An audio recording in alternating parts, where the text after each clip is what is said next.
Doctor LC Oommen, വാസ്തവത്തിൽ ഈ പ്രശ്നത്തെ എങ്ങനെയാണ് കൈകാര്യം ചെയ്യേണ്ടത് എന്നുള്ളതാണ്. ഒരാൾ ലഹരിയിൽ നിന്നും പുറത്തേക്ക് വരണമെന്ന് അയാൾ തന്നെ തീരുമാനിക്കാതെ അതിൽ ശാശ്വതമായൊരു പരിഹാരവും പ്രതിവിധിയും ഉണ്ടാകില്ല.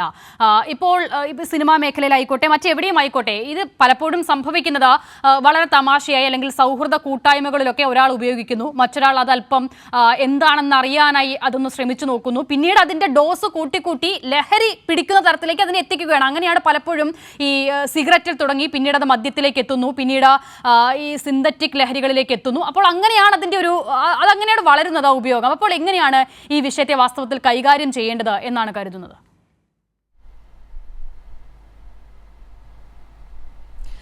ഇത് നോക്കിയേ, ഇപ്പോൾ സിനിമാ മേഖലയിലാണെങ്കിലും അല്ലെങ്കിലും പൊതുവായിട്ട് നമ്മുടെ സമൂഹത്തിലെ ചെറുപ്പക്കാർ ധരിച്ചു വെച്ചിരിക്കുന്നത് ഈ ലഹരി ചെന്ന് കഴിയുമ്പോൾ അവരുടെ ഉള്ളിൽ സർഗാത്മകല അത് ഇല്ലാത്തത് ഉണ്ടാകുന്നു, എഴുതാനുള്ള കഴിവുണ്ടാകുന്നു, സ്ക്രിപ്റ്റ് എഴുതാനുള്ള കഴിവുണ്ടാകുന്നു.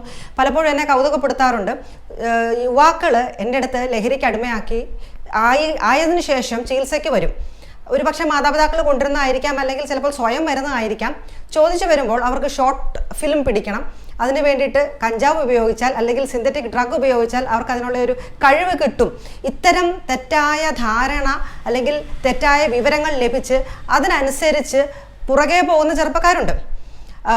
പിന്നാമ്പുറ കഥകൾ പരിശോധിച്ചാൽ ചില സിനിമകളെങ്കിലും എഴുതിയത് ഇതിൻ്റെ പിൻബലത്തോടെയാണ്. എൻ്റെ ചില സിനിമകളുടെ പിറവിക്ക് അതിൻ്റെ ആ ബാക്ക്ഗ്രൗണ്ടിൽ അതിന് കാരണം ലഹരിയാണ് എന്ന് നമ്മുടെ സമൂഹത്തിൽ പലരും പറഞ്ഞിട്ടുണ്ട്. അത് എത്രമാത്രം വാസ്തവമാണ് അല്ലയോ അത് സിനിമാ മേഖലയിലുള്ളവർ തന്നെയാണ് അത് പറയേണ്ടത്.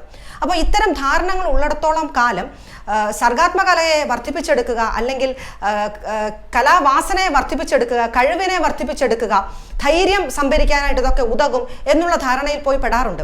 ശരിയാണ്, താൽക്കാലികമായിട്ട് ഇതൊക്കെ വർദ്ധിക്കുന്നതായിട്ട് നമുക്ക് തോന്നാം. കാര്യം എന്താ വെച്ചാൽ ഡോപ്പമിൻ റിലീസ് ഉണ്ടാവും. ഡോപ്പമിൻ റിലീസ് ഉണ്ടാവുമ്പോൾ ചിലപ്പോൾ ധൈര്യം ഉണ്ടായേക്കാം, അല്ലെങ്കിൽ കാര്യങ്ങൾ ഇച്ചിരി ക്രിയാത്മകമായി ചെയ്യാനുള്ളൊരു കഴിവ് ഉണ്ടായേക്കാം. അത് തുടക്കത്തിൽ മാത്രമാണ്. ഏച്ചുവെച്ച് കിട്ടുന്ന ധൈര്യം, ഏച്ചുവെച്ച് കിട്ടുന്ന കഴിവ് എത്ര കാലം നിലനിൽക്കും? ഈ ലഹരിയുടെ പിന്നാലെ പോയ പലരും ഈ കുഴിയിൽ ചെന്ന് വീഴുന്നതിൻ്റെ കാരണം അതാണ്. ചുവട് വയ്ക്കുമ്പോൾ മനോഹരമായി തോന്നും, പക്ഷേ എപ്പോഴാണ് കാലിടറുന്നതെന്ന് നമുക്ക് പറയാൻ പറ്റത്തില്ല. അധികം വൈകാതെ തന്നെ വിദൂര ഭാവിയിൽ തന്നെ കാലിടറി വീഴും. അതാണ് സംഭവിക്കുന്നത്. പലപ്പോഴും താരങ്ങളെ നമ്മൾ വാൽ നക്ഷത്രങ്ങളായിട്ട് വേണം കണക്കാക്കാൻ, പ്രത്യേകിച്ചും ലഹരിയുടെ പിറകെ പോകുന്നവർ. കാരണം വാൽ നക്ഷത്രത്തിൻ്റെ പ്രത്യേകത എന്താണ്? മറ്റ് നക്ഷത്രങ്ങളെക്കാൾ ശോഭയുണ്ട്. അതുകൊണ്ടാണല്ലോ അവരെ നമ്മൾ സ്റ്റാർസ് എന്ന് പറയുന്നത്. താരപദവിയുള്ളവർ സ്റ്റാർസ് എന്നാണ് പറയുന്നത്. കാരണം നക്ഷത്രത്തെക്കാൾ തിളങ്ങുന്ന ശോഭയുള്ള പ്രഭയുള്ളവരാണ്. പക്ഷേ വാൽ നക്ഷത്രം പോലെ കത്തി ജ്വലിച്ചിട്ട് അതിൻ്റെ ജ്വലനമെല്ലാം തീർന്ന് ഉൽക്ക പോലെ താഴെ ഭൂമിയിൽ പതിക്കുന്ന ഒരു അവസ്ഥയാണ് ലഹരിക്ക് പിറകെ പോയാൽ, അല്ലെങ്കിൽ ലഹരിയുടെ അടിമത്തത്തിലേക്ക് പിടിക്കപ്പെട്ടു പോയാൽ. അപ്പോൾ ഈ തരത്തിൽ ജീവിതം അവസാനിക്കുന്ന ഒരു സ്ഥിതിയിലേക്ക് പോകുന്ന ഒരു കാഴ്ചപ്പാടാണ് ചിലരുടെയെങ്കിലും കേസുകളിൽ നമ്മൾ കാണാറുള്ളത്. ഈ അടുത്ത കാലത്ത് അവിടെ ഇവിടെയും ഒക്കെയും നമ്മൾ പല ഇൻസിഡൻസസ് ഒക്കെയും കേട്ടു. അവിടെയൊക്കെയും ലഹരി ഉപയോഗിക്കുന്ന ഒരു കാരണങ്ങൾ പറയുകയുണ്ടായി. നമ്മൾ ഓരോ ആൾക്കാർക്കും, ഇപ്പോൾ കുട്ടികളുടെ ഇടയിലാണെങ്കിൽ, യുവാക്കളുടെ ഇടയിലാണെങ്കിൽ, സിനിമാ മേഖലയിലുള്ളവരാണെങ്കിൽ ലഹരി ഉപയോഗിക്കുന്നതിനും ഓരോരുത്തർക്കും അവരുടേതായിട്ടുള്ള കാരണങ്ങളാണുള്ളത്. അപ്പോൾ ആ കാരണങ്ങളെ വേണം നമ്മൾ അഡ്രസ്സ് ചെയ്യാനായിട്ട്. അല്ലാതെ ലഹരി വിമുക്ത ഒരു പരിശീലനം അല്ലെങ്കിൽ ഡി അഡിക്ഷൻ എന്നുള്ള ഒരു അംബർലയ്ക്കകത്ത് ഇവരെ എല്ലാവരെയും കൂടെ നമുക്ക് ഉൾപ്പെടുത്താനായിട്ട് പറ്റത്തില്ല. കാരണം ഓരോ വ്യക്തികളും ഓരോ കാരണം കൊണ്ടാണ് ലഹരി ഉപയോഗിക്കുന്നത്. ഇപ്പോൾ ഇന്നത്തെ ഈ ചർച്ച സിനിമാ മേഖലയിലെ മാത്രമായതുകൊണ്ട് ഇവിടുത്തെ ചില കാരണങ്ങൾ പറയാനായിട്ട് ഞാൻ താല്പര്യപ്പെടുന്നു. ഒന്നാമതായിട്ട്, സിനിമാ മേഖലയിൽ ജോലി ചെയ്യുന്നവർക്ക് താരതമ്യേന സ്ട്രെസ് കൂടുതലാണ്, സമ്മർദ്ദം കൂടുതലാണ്. ഒരു നടനെ അപേക്ഷിച്ചാണെങ്കിൽ അവർക്ക് പ്രേക്ഷകരെ മാത്രമല്ല തൃപ്തിപ്പെടുത്തേണ്ടത്, ഫാനിനെ തൃപ്തിപ്പെടുത്തണം, അതുപോലെ തന്നെ അവർ വരുമാന മാർഗം ഉണ്ടാക്കി കൊടുക്കണം. അപ്പോൾ അവർക്ക് സമ്മർദ്ദം വളരെയധികം ഏറെയാണ്. അപ്പോൾ സ്വാഭാവികമായിട്ടും സമ്മർദ്ദത്തിൽ നിന്നും റിലീഫ് കിട്ടാനായിട്ട് അവരിത് ചെയ്യാനുള്ളൊരു സാധ്യതയുണ്ട്. രണ്ടാമതെന്ന് പറയുന്നത്, അവർക്ക് ഇടവേളകൾ വളരെയധികമുണ്ട്. അവരുടെ ഒരു പ്രോജക്റ്റ് ഏറ്റെടുക്കുമ്പോൾ അവർ വളരെയധികം വൈകാരികമായിട്ട് അഭിനയിക്കുന്നവരാണ്. കാരണം ഇത്രയും ലക്ഷക്കണക്കിന് കോടിക്കണക്കിന് വ്യൂവേഴ്സിനെ തൃപ്തിപ്പെടുത്തണമെങ്കിൽ ആ കഥാപാത്രവുമായി അത്രയേറെ ഇഴുകിച്ചേർന്ന് വേണം അവർ അഭിനയിക്കാനായിട്ട്. അതൊരു ചെറിയ ടാസ്ക് അല്ല. അപ്പോൾ അത്രയേറെ വൈകാരികമായിട്ട് അവരും അവരുടെ തലച്ചോറും സജ്ജമായി, അവരുടെ ശരീരവും സജ്ജമായി, മനസ്സും തലച്ചോറും ഒരേപോലെ, അതായത് മനസ്സെന്ന് പറയുന്ന തലച്ചോറ് തന്നെയാണ്, ശരീരവും ഒരേപോലെ സജ്ജമായി പ്രവർത്തിക്കുമ്പോഴാണ് മനോഹരമായിട്ടുള്ള ഒരു കഥാപാത്രം അവതരിപ്പിക്കപ്പെടുന്നത്. അപ്പോൾ അങ്ങനെ വന്നു കഴിയുമ്പോൾ അവർക്ക് വളരെയധികം ഇമോഷണൽ ടെർമോയിൽസ് ഉണ്ടാകാം. ഡോപ്പമിൻ റിലീസ് കൊണ്ട് തന്നെയാണ് ശരിക്കും പറഞ്ഞാൽ ഇതിങ്ങനെ അവർക്ക് നല്ല രീതിയിൽ അഭിനയിക്കാനായിട്ട് ഒരു പരിധി വരെ സഹായിക്കുന്ന ഘടകമെന്ന് പറയുന്നത്.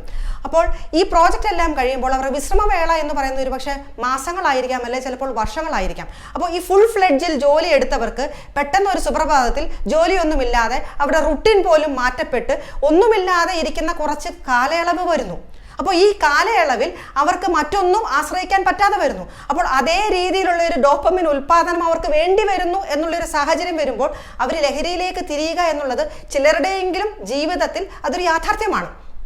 അത് തന്നെയല്ല, ചിലരെങ്കിലും ആത്മവിശ്വാസം വർദ്ധിപ്പിക്കാനായിട്ട് ഇത് ഉപയോഗിക്കുന്നു, ചിലരെങ്കിലും സമ്മർദ്ദത്തെ നേരിടാനായിട്ട് ഇത് ഉപയോഗിക്കുന്നു. പിന്നെ സമ്മർദ്ദമുള്ളപ്പോൾ സാധാരണ ഒരു മനുഷ്യൻ എന്താണ് ചെയ്യുന്നത്? കൂട്ടുകാരോട് തുറന്നു പറയുക, അല്ലെങ്കിൽ ഉറ്റവരോട് തുറന്നു പറയുക, അല്ലെങ്കിൽ ഒരു സൈക്കാട്രിസ്റ്റിന്റെ സേവനം തേടുക, ഇതൊക്കെയാണ് ചെയ്യുന്നത്.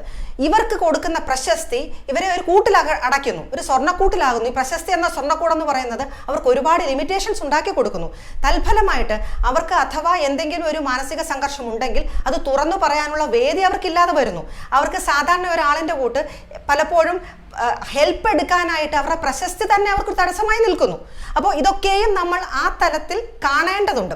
അത് തന്നെയല്ല, അവരെപ്പോഴും സമൂഹത്തിൻ്റെ ഒരു ഭൂതക്കണ്ണാടിയിലാണ്. അവരുടെ വാക്കുകൾ, അവരുടെ ചേഷ്ടകൾ, അവരുടെ എല്ലാം നോട്ടവും ഭാവവും എല്ലാം ഒരേ സമയം എല്ലാവരും അവരെ സ്ക്രൂട്ടനൈസ് ചെയ്ത് അവരെ സമൂഹത്തിൻ്റെ സർവേലൻസിനാണ് എപ്പോഴും.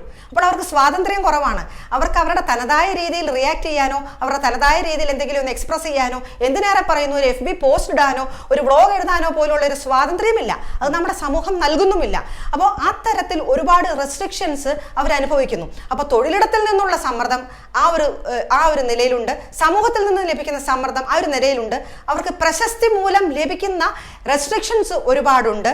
അങ്ങനെ പല പ്രശ്നങ്ങളാണ് സിനിമാ മേഖലയിൽ തൊഴിൽ ചെയ്യുന്നവർ നേരിടുന്നത്. അപ്പോൾ ആ തരത്തിൽ, അതായത് നമ്മൾ കസ്റ്റമൈസ് ചെയ്ത് വേണം ഒരു ലഹരി വിമുക്തി അല്ലെങ്കിൽ ഒരു ഡി അഡിക്ഷൻ അല്ലെങ്കിൽ ആ തരത്തിൽ നിന്നും ഒരു റീഹാബിലിറ്റേഷൻ ഇത് കസ്റ്റമൈസ് ചെയ്ത് കൊടുത്തില്ലെന്നുണ്ടെങ്കിൽ ഇതിന് യാതൊരു പ്രയോജനവും കാണുകയില്ല.